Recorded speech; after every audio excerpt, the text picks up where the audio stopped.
1학년 여러분 안녕하세요. 다시 2단원으로 들어왔습니다. 자, 이제 2단원에서는 여러분들 2단원에서는 시스템과 상호작용이라고 그래요. 시스템과 상호작용. 그래서 여기서는 역학적 시스템, 지구 시스템, 생명 시스템 이렇게 세 가지 소단원으로 중단원으로 구성되어 있는데 도대체 시스템이라고 하는 게 뭔가 보면은 서로 상호작용하며 전체로서의 기능을 하는 부분들의 합을 의미한다라는 거예요. 서로 상호작용한다라는 것은 일방적인 게 없어요. 혼자 존재하는 게 없어요. 상호작용하는 거예요. 내가 너에게, 너는 나에게 이렇게 서로 상호작용하는 거예요. 그래서 전체로서의 기능을 하는 부분들의 합을 의미해요. 그래서 나 하나하나가 시스템이에요. 자, 시스템을 이를 구성하는 부분들과는 전혀 다른 새로운 특성을 나타내기도 한다. 그래서 이제 여기서는 중력 시스템, 역학적 시스템 보면은 역학이라고 하는 것은 힘이거든요. 힘. 힘이란 게 무엇인지, 어떤 힘들이 있는지 이런 것을 배울 학자, 힘역자, 그래서 역학이거든요. 힘을 배운다라는 뜻이에요. 그래서 이제 역학적 시스템을 배우고 그러면 이제 우리는 지구라는 환경 속에서 살아가잖아요. 그러면 지구에서 가장 근본적인 힘이 뭐냐면 중력이에요. 중력. 그래서 중력과 역학적 시스템. 중력이 있는 환경에서는 어떠한 물체의 현상들이 일어나는가. 이것들을 보는 거예요. 물체를 떨어뜨렸더니 점점 속도가 빨라지더라. 뭐 이런 거죠. 그래서 우리 지구 환경에서 자라는 식물이든 동물이든 이 지구 환경에서는 중력의 영향을 받지 않는 게 없거든요. 그러려면은 중력을 이겨낼 수는 없지만 중력과 함께 우리가 살아가고 있는 거예요. 그러려면 어떻게 해야 될까? 뼈가 튼튼해야 되겠죠. 근육도 튼튼해야 되겠죠. 저기 있는 식물 같은 경우는 그런 게 없으니까 어떻게 해야 돼요? 세포벽이 있어야 되겠죠. 뭐 이런 거예요. 자, 그러면 시작을 할까요? 자, 이번 단원에서는 무엇을 배우는가 보겠습니다. 학습 목표를 보면 중력이라고 하는 것이 무엇인지 특징을 알 수 있다, 설명할 수 있다. 그 다음 자유낙하 운동과 수평 방향으로 던진 물체 운동을 비교하여 설명할 수 있다. 자유낙하 운동하고 수평으로 던진 물체 운동하고 뭐가 다른가. 그걸 통해서 지구의 역학적 시스템에서 중력의 역할이 무엇인지 설명을 할 수 있다라는 거예요. 자, 그러면은 뉴턴처럼 생각하기라고 되어 있는데요. 잠시 뉴턴처럼 한번 생각해 볼까요? 뉴턴이 어떤 생각을 했는지.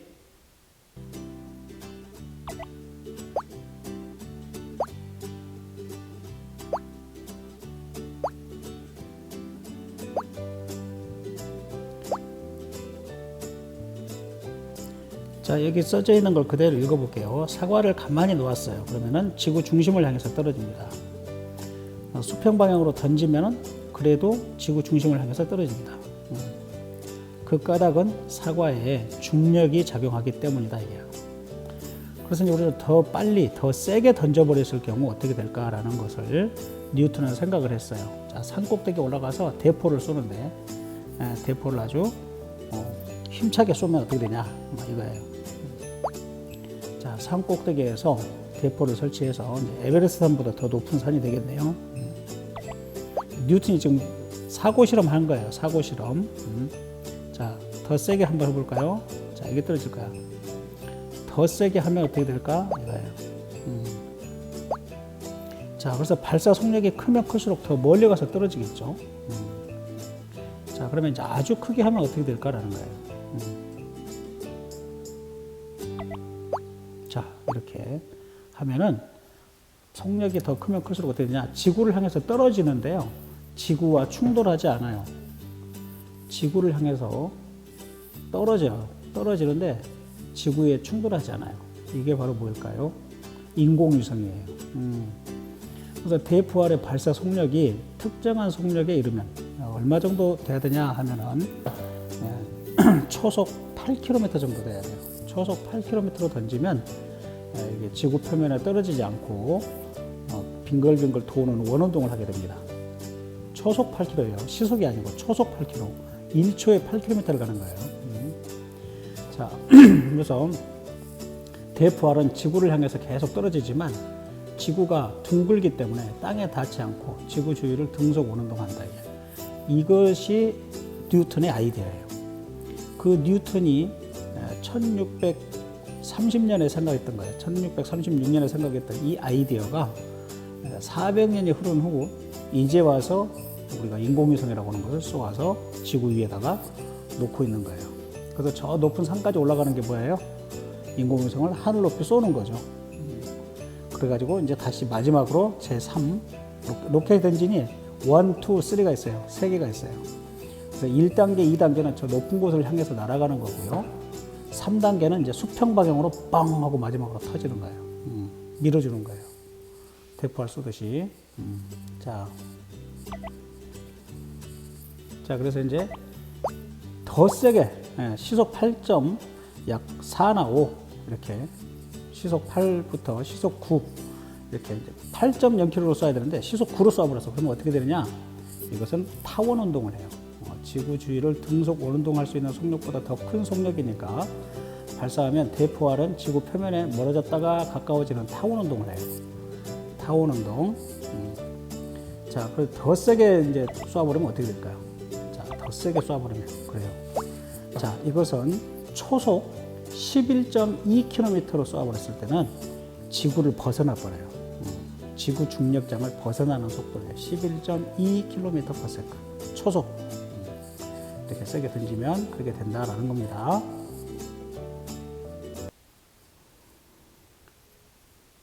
자, 그러면 이제 역학적 시스템이란 뭐냐? 자연에 존재하는 여러 가지 힘이 물체들 사이에 상호작용하면서 전체적으로 일정한 질서를 유지하는 운동 체계를 역학적 시스템이라고 해요. 자, 그래서 이제 금방 여러분들은 91쪽에 뉴턴이 어떻게 생각을 하는지 그거 보셨고요.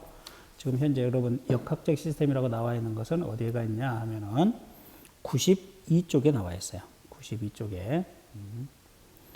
자, 그러면 이제 여러 가지 힘이라고 하는 걸 우리가 중학교 때 배웠는데 여러 가지 힘을 한번 봅시다. 힘이란 물체에 작용하면은 물체의 모양을 변화시키고 또는 운동 상태를 변화시키는 것이에요. 힘이. 자, 이거 중학교 때 이렇게 배웠거든요. 그런데 이제 고등학교에서는 어떻게 해야 될까요? 힘이라고 하는 것을 뭐라고 해야 될까요? 힘. 자, 힘은 질량. 질량을 매스라고 그러죠. 자, 질량을 갖는 두 물체 사이 상호작용을 말해요. 상호작용. 아까 상호작용이란 말이 나왔는데 힘이란 것 자체가 상호작용이에요. 원사이드가 없어요. 우리가 사랑을 할 때도 대상이 있어야 되잖아요. 대상이 없이 혼자 살아간다? 그런 거 있을 수 없죠. 그건 좀 위험한 사랑이죠. 자, 원사이드 러브라고 하죠. 원사이드 러브. 그거 굉장히 위험한 거예요. 상대가 있어야, 대상이 있어야 돼요. 자, 그래서 이 힘도 항상 A가 B를 당기면 B도 A를 당겨요. 이렇게. 서로 당긴다. 이게. 그래서 이걸 상호작용이라고 해요. A가 B만 당기는 이런 것은 없어요. B가 A만 당기는 힘, 이런 건 없어요. 둘 다 동시에 당겨요. 그래서 이런 걸 상호작용이라고 합니다. 자, 물체에 작용하여서 물체의 모양을 변화시키거나 운동 상태를 변화시키는 원인이 되는 거, 이거 중딩들이 하는 말이에요. 중딩들. 고딩들은 어떻게 해야 돼? 질량을 갖는 두 물체 사이의 상호작용이라고 이야기해야 됩니다. 자, 그 다음. 전기력이라고 하는 힘이 있어요. 전기력. 자, 서로 다른 플러스 전기하고 마이너스. 자, 플러스 전기가 있고 마이너스 전기가 있거든요. 서로 다른 전기들 사이에, 서로 다른 전하들 사이에 이렇게 서로 잡아당겨요. 이렇게 서로 잡아당겨요. 자, 이렇게 전기력은 서로 다른 전하 사이에 작용하는 힘으로 같은 종류의 전하 사이에는 청력이 작용해요. 다른 종류 전하 사이에는 인력이 작용해요. 인력이 작용해요. 자, 그래서 플러스와 플러스는 서로 밀어버려요. 이렇게 밀어버려요. 밀어버려요. 그런데 서로 다른 전압계는 서로 잡아다녀요. 서로 잡아다녀요. 서로 밀어버리고, 마이너스와 마이너스도 서로 밀어버리겠죠. 이렇게. 그런데 이것을 우리는 배척한다 그래서 척력이라고 그러거든요. 척력. 밀어낸다. 척력. 그런데 이렇게 끌어당긴다는 우리가 많이 들어봤어요. 인력, 끌 인자거든요. 끌 인자. 한자로는 뭐 이렇게 쓰던가? 끌 인자예요. 인력 이렇게. 그래서 끌어당긴다 이런 뜻이에요. 그러면은 아까 배웠던 여러 가지 힘에서 중력이 나왔었던가? 중력은 아직 안 나왔구나. 전기력. 중력은 끌어당기는 힘만 있어요. 미는 힘이 없어요. 그래서 진짜로 여러분들 노벨상을 타고 싶다. 노벨 물리학상을 타고 싶다. 중력은 인력만 발견했지 척력도 있더라 라고 하는 것을 발견해버리는 순간 논문을 썼어요. 그 증거까지 잡았어요. 그러면은 여러분들 노벨상 타요. 그래서 중력은 만류 인력, 인력만 있어요. 척력이 없어요. 왜 그러지? 그래서 이제 가상의 물질을 도입을 해가지고 물질에 대한 반대의 개념인 반물질이라고 하는 게 있어요. 반물질. 반물질은 척력이 작용해요. 질량이 있는 녀석과 반물질은 뭐 이렇게 이제 개념을 잡아서 했지만 아직 그 반물질이 이렇게 중력에 반대되는 것이냐 증거가 있냐 없어요. 개념만 그렇게 잡아놓고 있어요. 자, 세 번째 자기력. 자석들이죠. 자석 또는 자성을 띤 물체 사이에 작용하는 힘을 자기력이라고 그래요. 이렇게 시스템이 있다 이게 시스템 이런 시스템이 있다 이게. 그래서 자석의 같은 극끼리는 또 척력이 작용해. 척력이 같은 종류 극 사이에는 인력이 작용한다 이게. 그래서 N극과 S극 두 가지가 있잖아요. N극하고 S극이 이렇게 있어요. 그러면 서로 잡아다녀요. 이렇게 서로 잡아다녀요. 이렇게. 그런데 N극과 N극은 어떻게 돼요? N극과 N극이 있을 때는 서로 밀어버려요. 이렇게 밀어버려요. 밀어내버려요. 그래서 같은 극끼리는 척력, 다른 극끼리는 서로 끌어당긴다.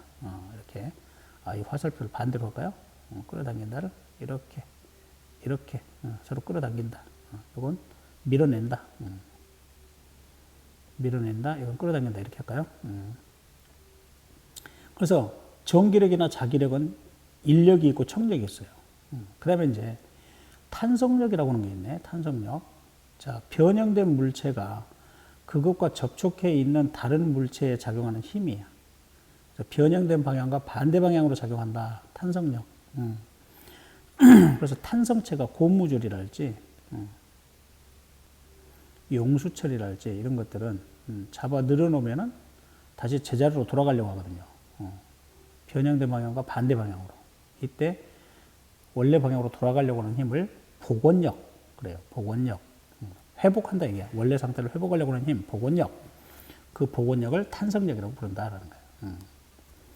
자, 우리가 중학교 때 공부한 거 여러 가지 힘을 지금 공부하고 있어요. 왜? 시스템을 알아야 되니까. 자, 마지막으로 마찰력이라고 하는 게 있었던가? 마찰력은 물체와 물체의 접촉면 사이에서 물체 운동을 방해하는 힘인데요. 운동 방향과 항상 반대 방향으로 작용하더라라는 것이 마찰력이었어요. 마찰력. 자, 그 다음에 이제 중력이 나왔네요. 중력. 자, 질량이 있는 모든 물체 사이에 작용하는 힘. 힘을 우리는 상호작용이라고 그래요. 그래서 힘이라고 하는 것은 질량이 있는 모든 물체들 사이에 작용하는 상호작용. 이제 중력을 이렇게 했네요. 힘이라고 하는 것이 상호작용이니까요. 그래서 A가 B를 당기는 중력, 당기는 힘. 또다시 이 힘은 B가 A를 당기는 힘이에요. 이렇게. 오른쪽으로 당기고. 여기 왼쪽에 있는 화살표는 뭐예요? A가 B를 당기는 힘이에요. 이것을 우리가 중력이다. 만류인력이라고 해요. 만류인력. 사실은 만류인력, everything. 만류인력이라고 불렀어요. 모든 종류는 서로 끌어당긴다. 이렇게. 근데 이제 이걸 만류인력을 어차피 만류인력이 중력과 같다. 그래서 중력이라고 이제 여러분들 교과서에서는 나왔다. 자, 그런데 이 중력은 어떻게 되느냐? 중력의 크기는 두 물체의 질량의 곱에 비례하고 두 물체 사이의 거리의 제곱에 반비례한다라는 거예요. 그래서 이것을 이제 한국말로 되어 있는 것을 우리는 공식이라고 하는 거 있죠. 공식. 기호로 쓰면 어떻게 되느냐. 중력 F는 두 물체 사이의 거리의 제곱에는 반비례한다. R 제곱. 그 다음에 두 물체의 질량을 M1, 하나의 질량을 M2라고 한다면 이렇게. 이게 이제 중력, 만류인력이다라는 거예요. 그래서 원래는 이제 이렇게 알아냈는데 캐벤디시라는 사람이 여기 비례상수를 알아냈어요.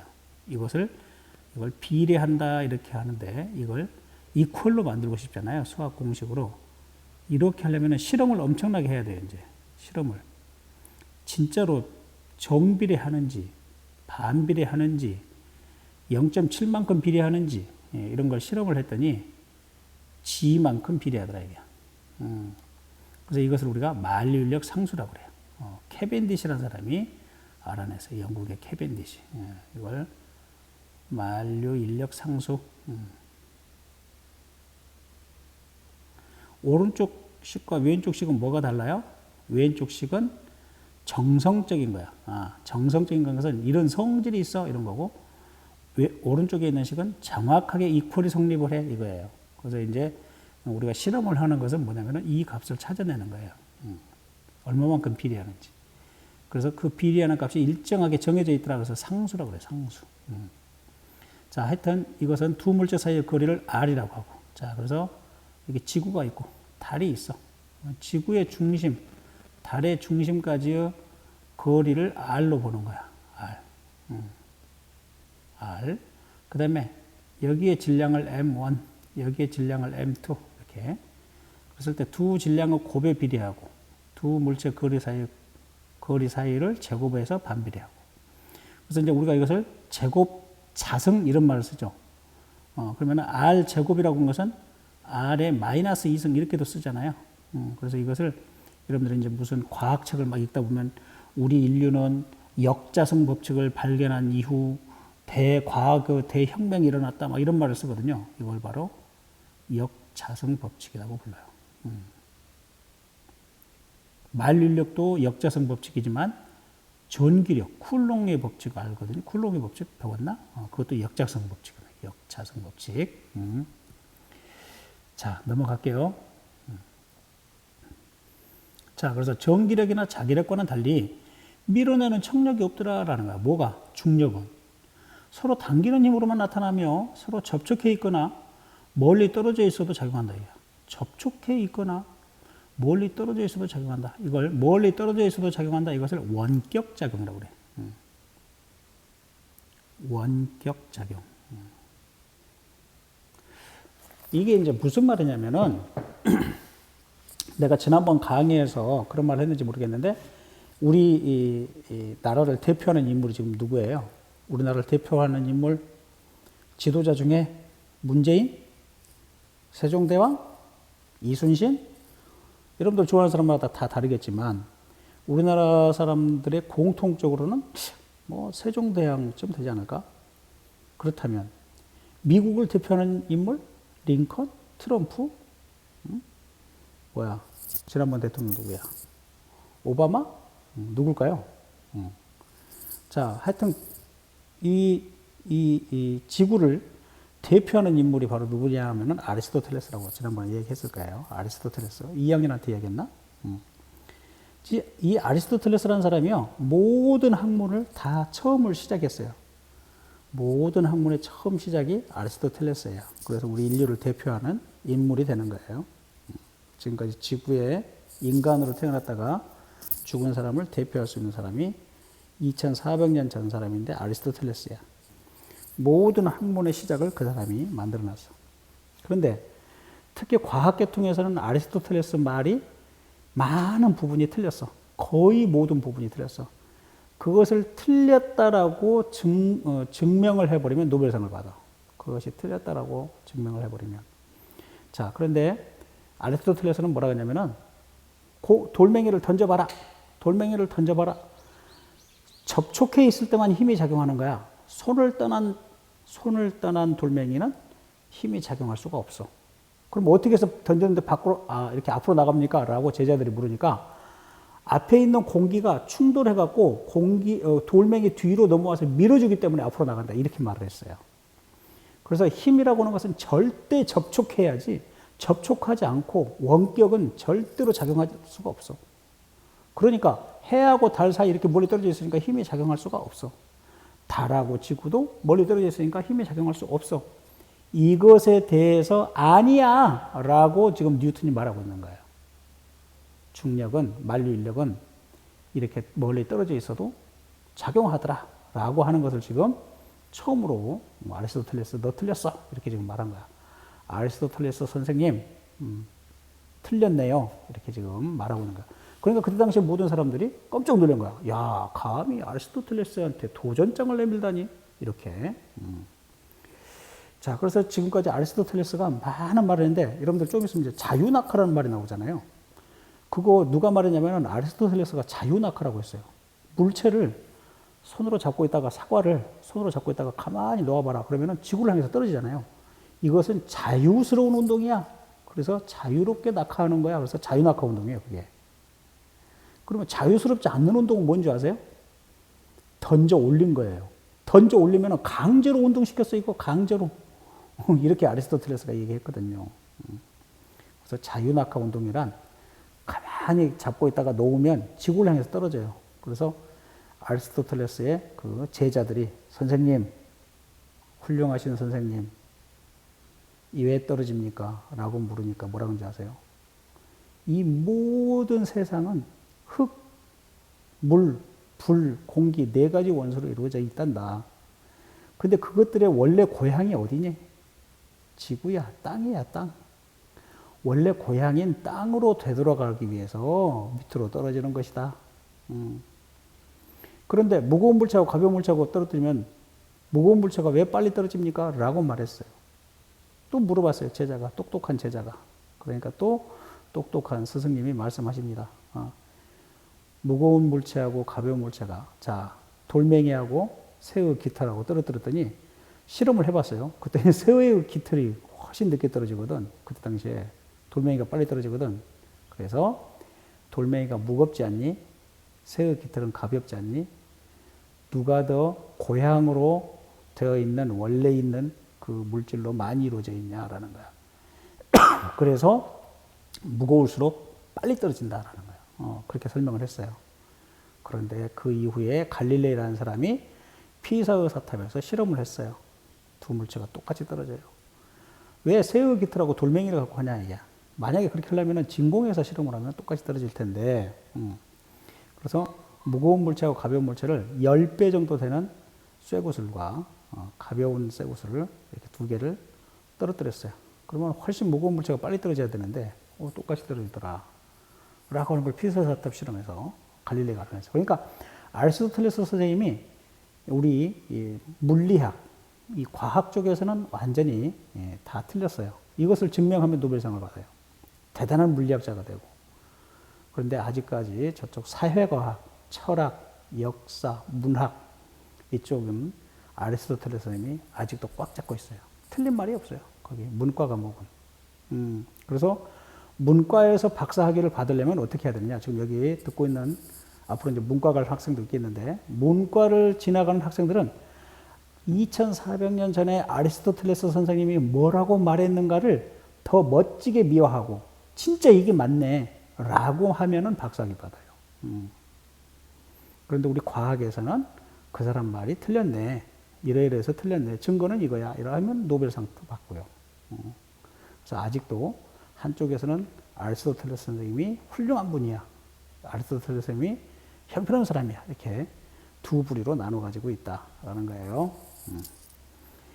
자, 그래서 원격 자극이라는 말을 설명하다가 보니까 지금은 여러분들은 당연하죠. 멀리 떨어져 있는 TV를 리모컨으로 켜고 그러잖아요. 그 원격 자극이잖아요. 원격 자극. 그래서 모든 힘은 이렇게 원격으로 접촉해 있지 않아도 작용할 수 있다라는 거예요. 뉴턴이 알아냈어요. 처음으로. 뉴턴이 설명했어요. 자, 지구 중력. 지구가 이제 중력 중에서 아까는 만류인력, 지구와 달 뭐 이렇게 했었는데 이제는 우리가 지구 위에서 살고 있잖아요. 어쩔 수 없이. 그러면 지구 시스템에 우리가 이제 적응을 해야 돼. 그래서 지구가 물체에 작용하는 중력은 지구 중심 방향이고 지표면으로부터 높이 올라가면 올라갈수록 중력이 작아져요. 중력이 작아져요. 자, 그래서 이제 더 높이 올라가면 우리 지구로부터 아주 멀리 올라가면 어떻게 되냐면 무중력이 되겠죠. 무중력.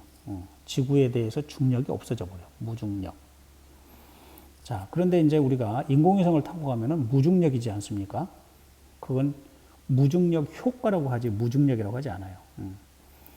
그것도 지금 인공위성 안에도 사람이 있으면 둥둥 떠다니거든요. 둥둥 떠다녀요.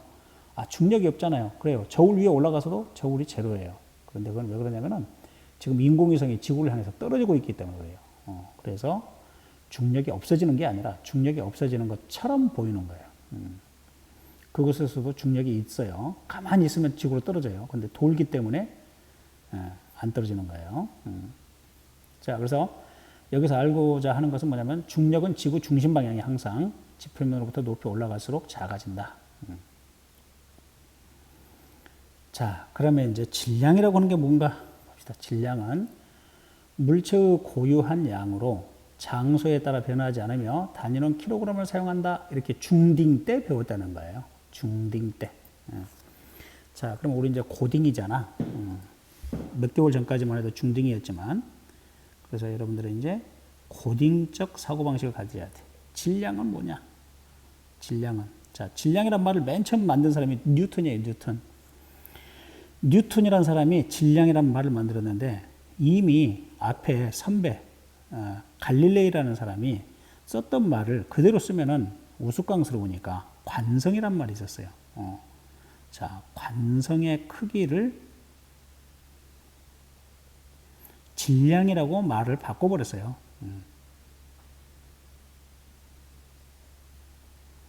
자, 그러면 이제 우리 고딩은 뭐라고 해야 되냐?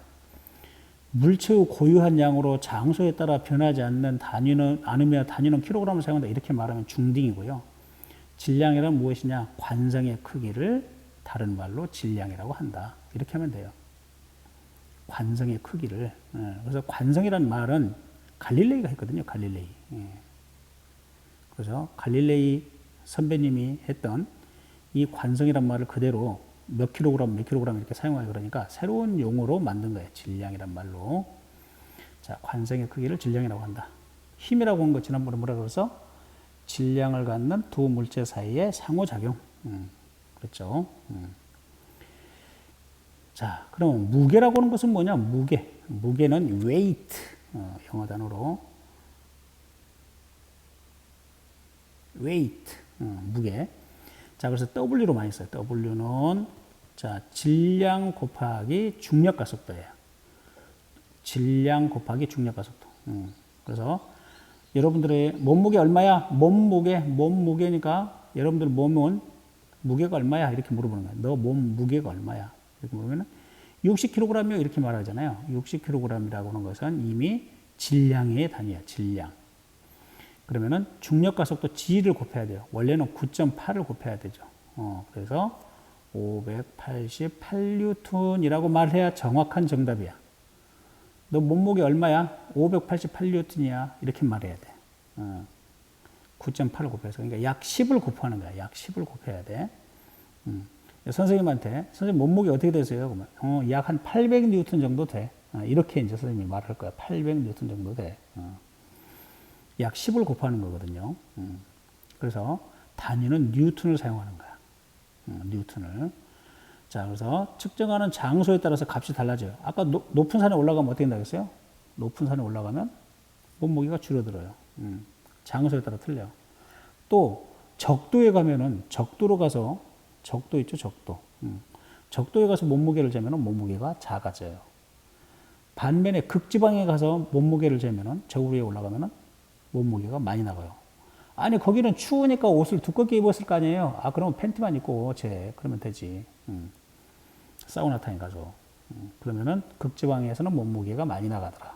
이렇게 장소에 따라서 값이 달라져요. 무게는. 그런데 장소에 따라서 변함이 없는 게 질량이에요. 60kg은 그대로 있는데요. 이게 서울은 9.799. 저기 극지방으로 가면은 9.87 뭐 이렇게 나가고, 그다음에 적도지방은 9.76 이렇게 나가고 그래요. 그래서 이 값이 크고 작아져요. 이 값이 크고 작아요. 장소에 따라서.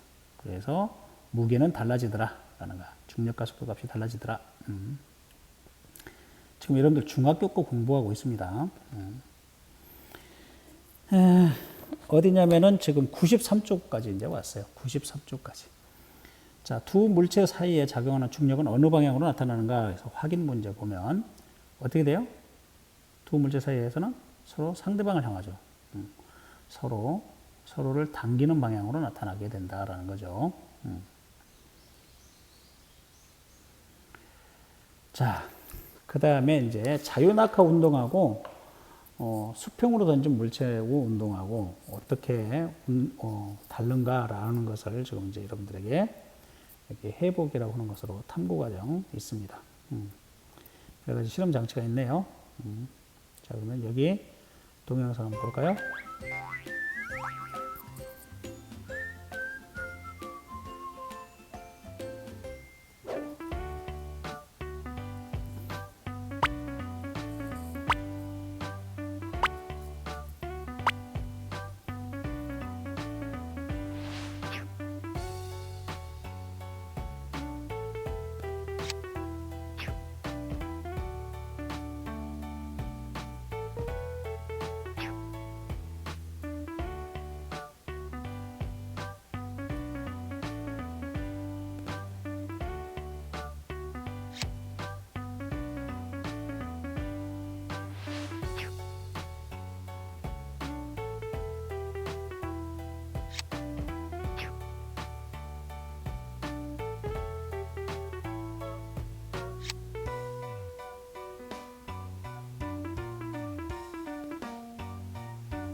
자, 그래서 이제 이 실험 장치를 통해서 여러분들이 동영상을 통해서 실험을 했다고 하고, 이제부터 결과 및 논의에서 여러분들이 이제 적으면 되겠어요.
같은 시간 동안에 점점 길게 떨어지네요. 멀리 떨어지네요.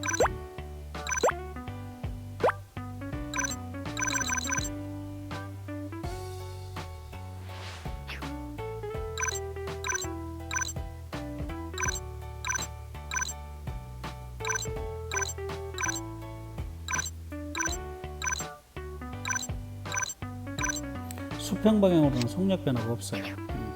수직 방향으로만 속력 변화가 있어요.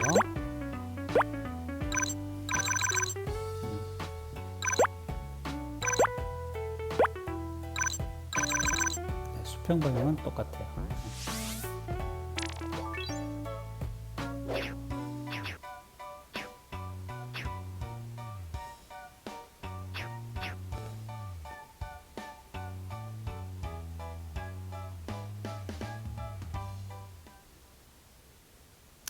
자, 그러면 이제 결과 및 논의 95쪽으로 갑시다. 표에 기록해보자 그랬어요. 자, 여러분들이 실험하는 것처럼 여기 이걸 정지시키고 표에다가 기록하세요. 화면 정지시키고 표에다 기록하시고, 자, 이것도 표에다가 기록해 주세요. 화면 정지시키고,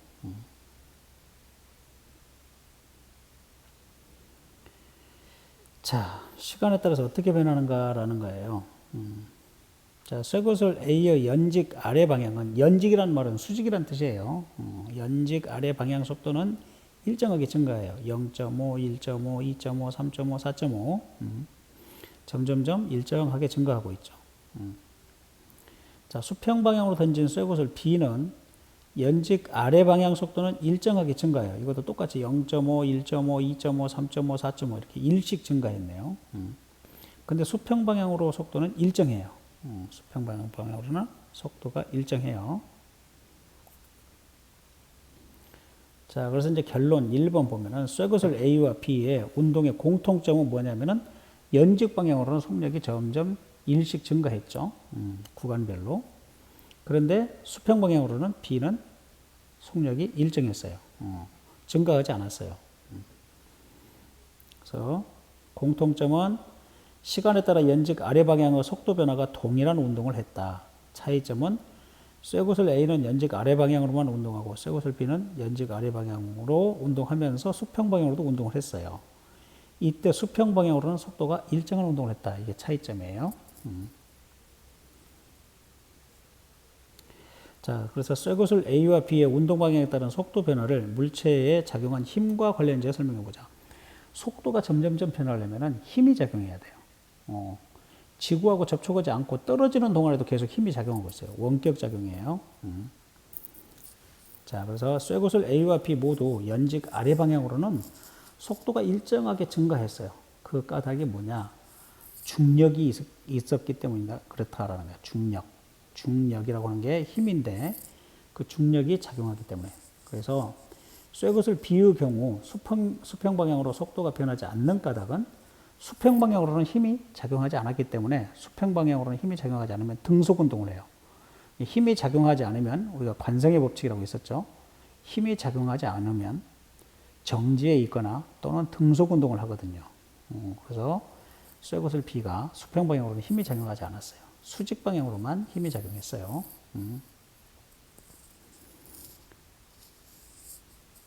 여기가 또 나오네. 자, 그러면은 이제 오늘 여기까지 하고, 여러분들 이제 28쪽에 있는 학습지도 잠시 넘어가겠습니다. 이건 내일 다시 하기로 하고요.